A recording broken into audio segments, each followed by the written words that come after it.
Yeah, there was none. This was none. Oh, there's none of them there.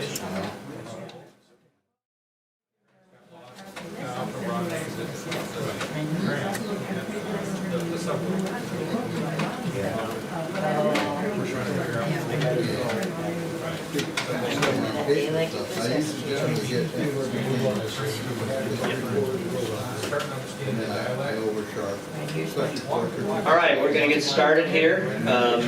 For those of you that have not met yet, my name is Mike Kopkis. I'm the current president of the club, and we want to welcome you tonight to our first bee competition of the 2021-2022 year.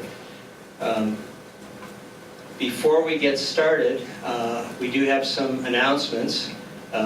I also want to just indicate that the bee competitions are primarily for beginner photographers to allow them to get the experience of competing, and judges are club members rather than outside members.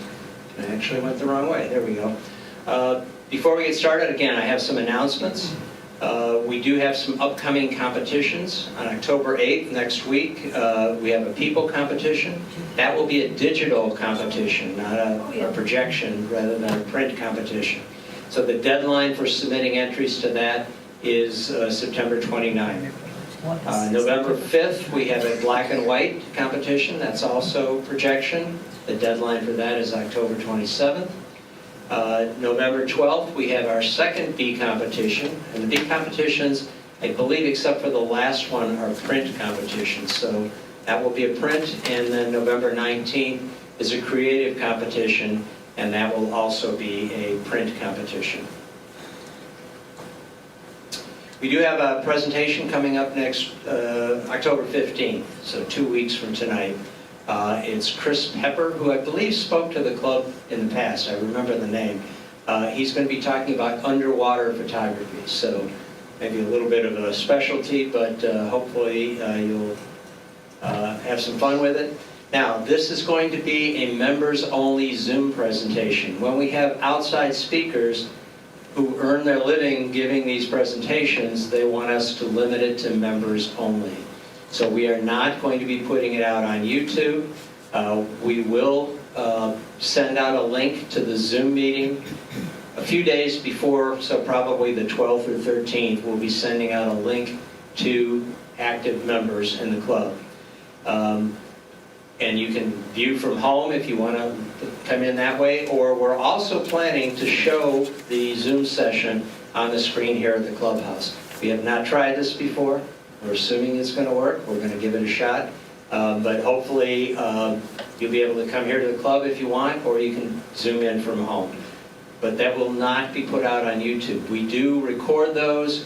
We will make them available at some point down the road to members.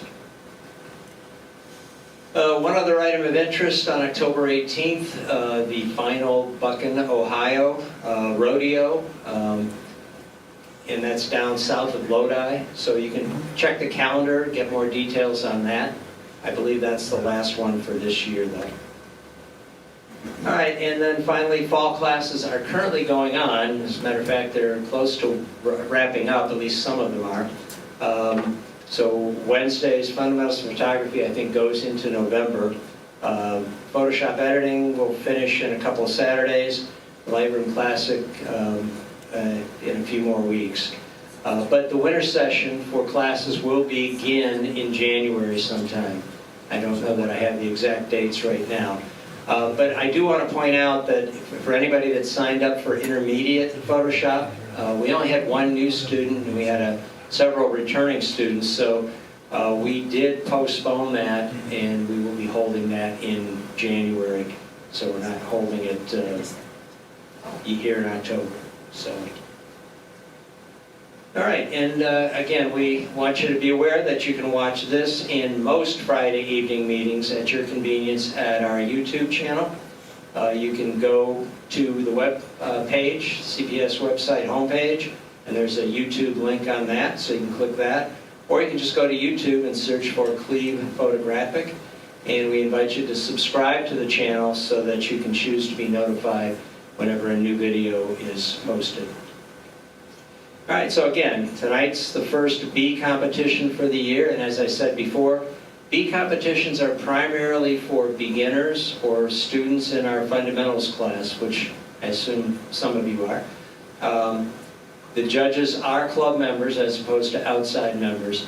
And I do want to point out that if you participate in B competitions, you don't participate in regular competitions, or you can, I guess, but you can't go the other way. If you're involved in the regular competitions, and you can't go back into B competitions. So we want to have a gentle entry into competitions for our newer photographers. All right. Okay, with that, the judges are in the back judging, and to kind of fill the gap, we do have a couple of TED Talks. For those of you that are familiar with TED, technology type talks, we do have a couple of TED Talks, and we will play at least one of them. We'll see if they're done with the judging. We'll just play the one, otherwise we'll play both of them. So sit back and enjoy.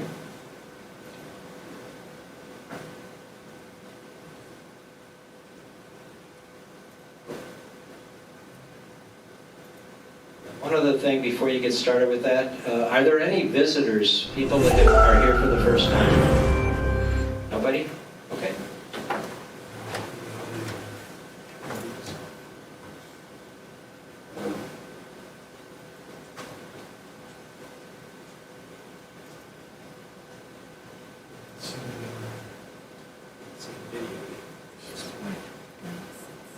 Just bear with us, we'll get this video started in a second.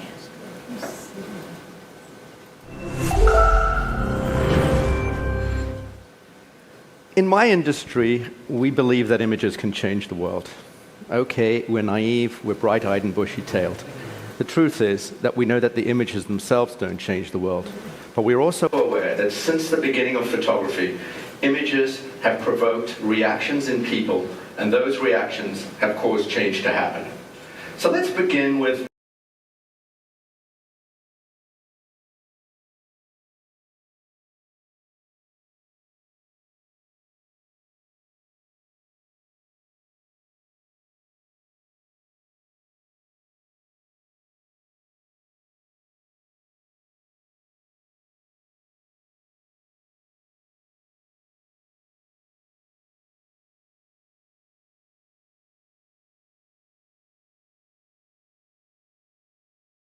images that transcend borders, that transcend religions, images that provoke us to step up and do something. In other words, to act. Now this image you've all seen. It changed our view of the physical world. We had never seen our planet from this perspective.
great deal, especially in Europe, to stop that. She, better than most, knew the power of an image.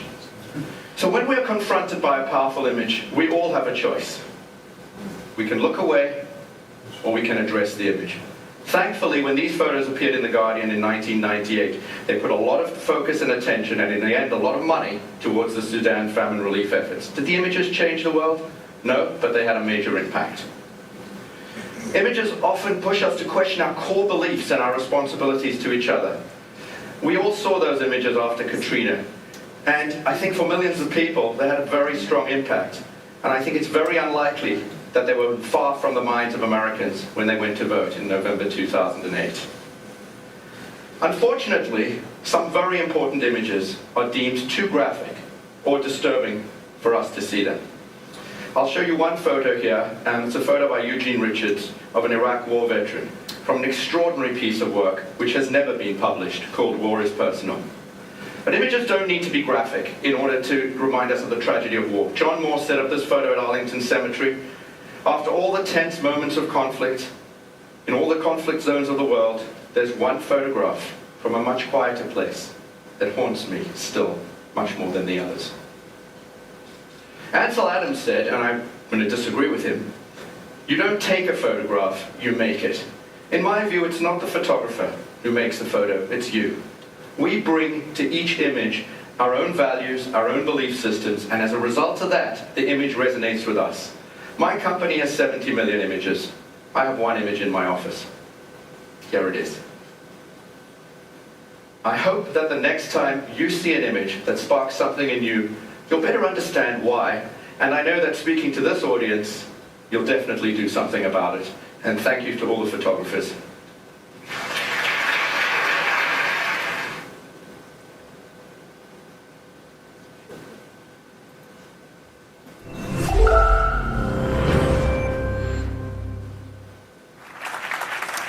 What is the most beautiful place you have ever been?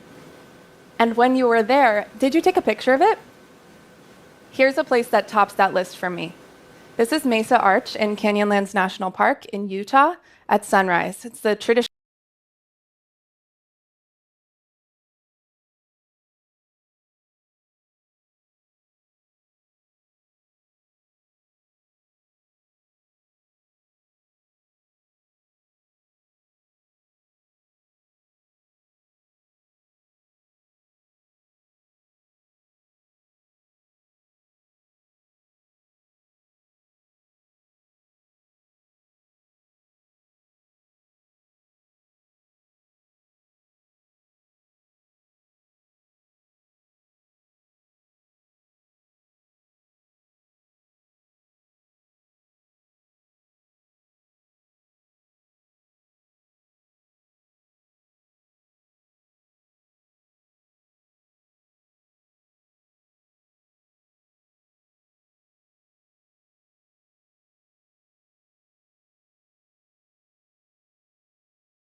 camera behind, and I think that choice ultimately improves both my experience and my work. I recently flew to the South Pacific island of Tonga to swim with humpback whales. I noticed myself feeling pressure and a certain obligation to take the camera with me when sometimes I just wanted the pure experience itself. And the experience is seriously amazing. You're talking about being in the water with a curious baby animal the size of a station wagon, while you are surrounded by particles that float around you like glitter, and the mom swims gracefully below you. There were times, obviously, when I did take my camera with me, and those were really amazing to capture as well. But the setup is pretty big. It's like this big box. This is what it looks like. And so this is between me and the whales, and at times that feels like a block between you and reality. Is there a difference when it's just your phone? Last year I went to Uluru in Central Australia, which is this massive rock that towers over the desert. This is sacred land to Anangu, who are the Aboriginal people from this area and the traditional owners of the land. There are particular spots in Uluru that you cannot photograph professionally because they are culturally sensitive, equivalent to sacred scripture to Anangu. So because of this, most of my photographs are from either far away, like this one, or from specific angles in the park. You could say that some of the most interesting and beautiful visuals in Uluru are located in these sensitive areas. But the request not to photograph them is an explicit and direct invitation to learn more about the land, its importance, and its people. Isn't that what we should be doing anyway? So my visit to Uluru quickly became not about me, but about connecting with the place. Ironically and unsurprisingly, I have found that presence and connection also happens to make for more compelling images. We can probably all point to social media as being a good place to share the images from our travels and from our lives. We not only share pieces of the world that we have seen, but also parts of our day-to-day experiences. And if we're applying intentionality to the photos we take, then hopefully we're sharing intentionally too. For me, allowing people to see pieces of my story and my perspective online has reminded me that I'm not alone. It's helped me build support and community to do the same for others. Let me be clear, I am not trying to discourage you from taking photos. Even if thousands of people have been to whatever exact location and taken whatever exact photo, I encourage you to get out and create too. The world needs every voice and perspective, and yours is included. But what I'm trying to show you is that the phone or camera doesn't have to stay out all the time. What I'm trying to encourage you to do is to put it away, just for a moment for you. So let's go back to Mesa Arch, the way that the rock glows orange and the lovely layers of blue in the background. What if the next time you were somewhere amazing, you couldn't bring your camera or phone? What if you were not allowed to take any pictures at all? Would it feel like a limitation? Or would it feel like a relief?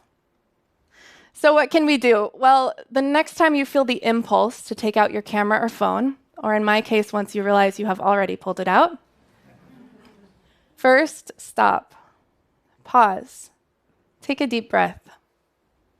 Look around. What do you notice?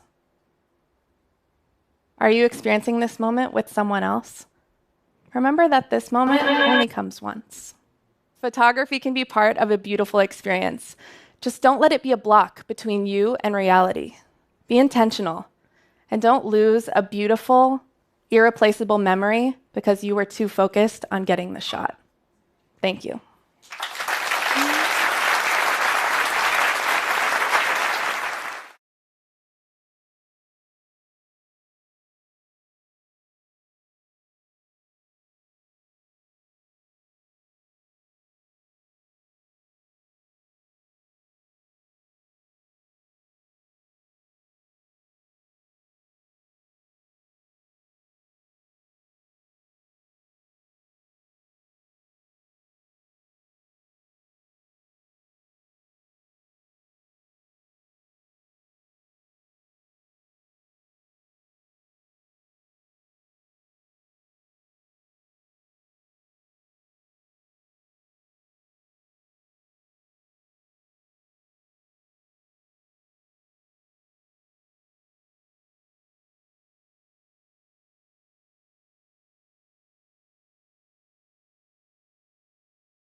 have stuff like this.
like the color in this shot.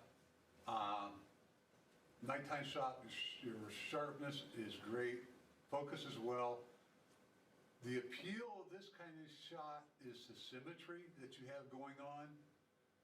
So if you want to maintain that, I think you need to crop in a little bit on the right and left to get rid of the pinkish red vertical column on the left side, because that just ruins the symmetry of this picture.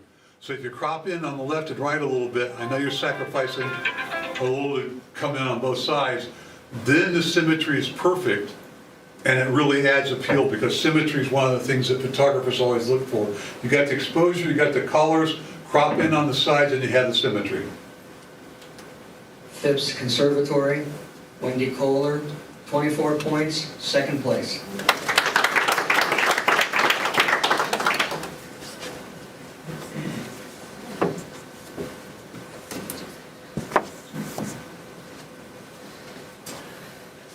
Again, another picture I think was well done.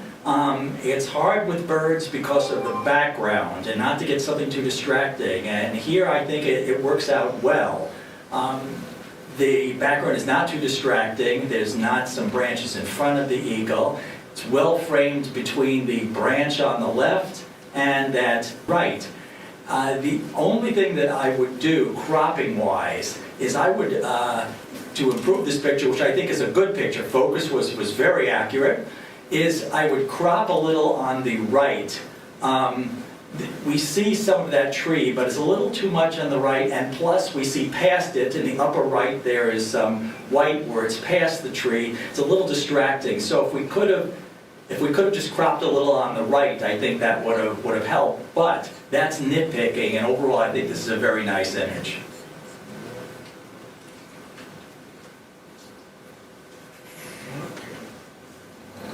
1 second, folks. Eagle, Nancy from Savannah, 21 points.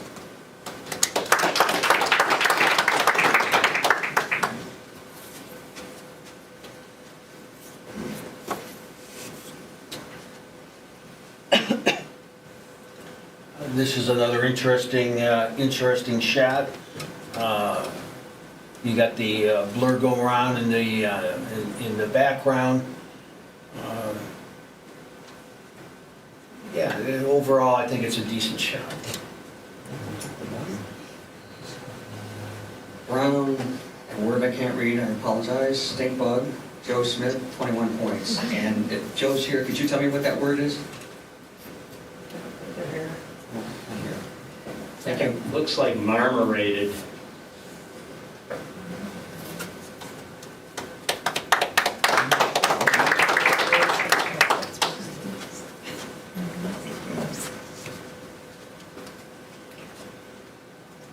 I thought this was very well done.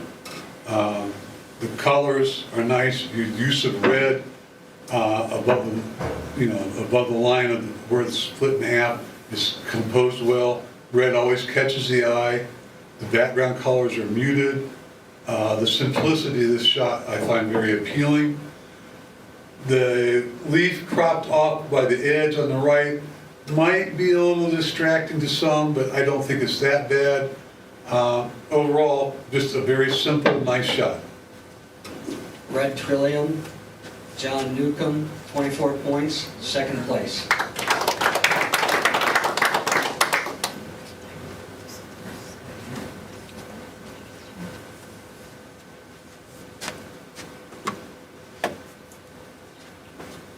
I thought this was a very interesting shot. It took me a bit to really orient myself to see. I assume these are all mirrors there. Well done, because this is even though the subject is centered, the mirrors all bring a symmetry and just draw you right into the person. Exposure, again, this is also not an easy one to do, and I think that was handled well. But in terms of just the subject of the picture, I think this was just a very creative picture, and well done. There's nothing I would have done any differently. Inside Out, Jeannie Bengelli, 22 points, third place.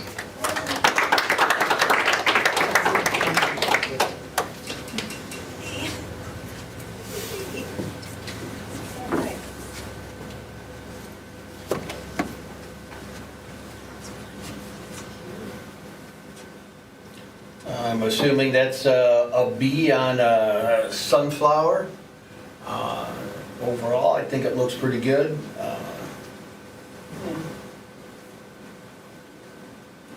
You got it off to the, it's not totally centered, it's slightly off to the left. And it's a good shot. To be or not to be, Wendy Kohler, 22 points, third place.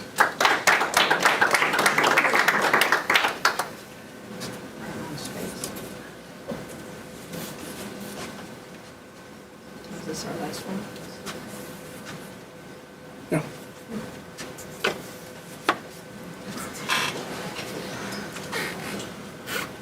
This is kind of a moody look. Okay, this has got kind of a moody look to it, and I like that. Composition is done well. With the way you look at the photograph, it's in the upper third, and it makes you want to look down towards the bottom and to the left. I like that.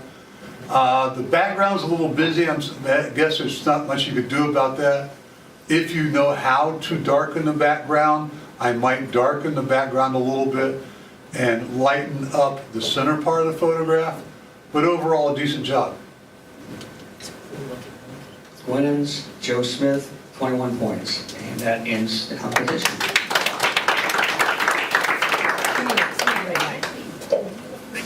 All right, well, we want to thank you all for joining us tonight. Thanks for all that competed in the competition. I do want to, before you leave, I want to, first of all, invite you to spend a little time looking at the pictures afterwards. We, as you can see, those that won an award, I guess, are on the, to your right on that wall, and those that also ran, I guess, are on the left. So please, take a look at the pictures. As Lori said, feel free to talk to the judges if they have any, want to explain their reasoning on some of these. We're trying to make this as much of a learning experience as possible, so we invite you to do that. I also want to say, as you can see, we've got a lot of technical equipment up here. Sometimes it works, sometimes it doesn't. But we are looking for volunteers to learn how to kind of control the broadcast, if you will. It's actually fairly easy to do. Again, we've run into a few difficulties along the way. But Rich worked for Strongsville City Schools and has taught grade school kids how to do this kind of stuff. So it doesn't take a lot, and Rich is willing to do some training. So if you have any interest in doing this, please let us know. There are other volunteer opportunities for the club. We're always looking for people to help teach or to help with other aspects of the club. So if you have any interest at all in volunteering for anything, please let us know, okay? But in particular, we're trying to get some people to kind of learn the broadcast side of things so that we're not dependent on Rich being here every Friday. So, all right, again, thank you. We thank our judges for their contributions. And we will see you next week. Next week is the people competition. Okay, so take care. That's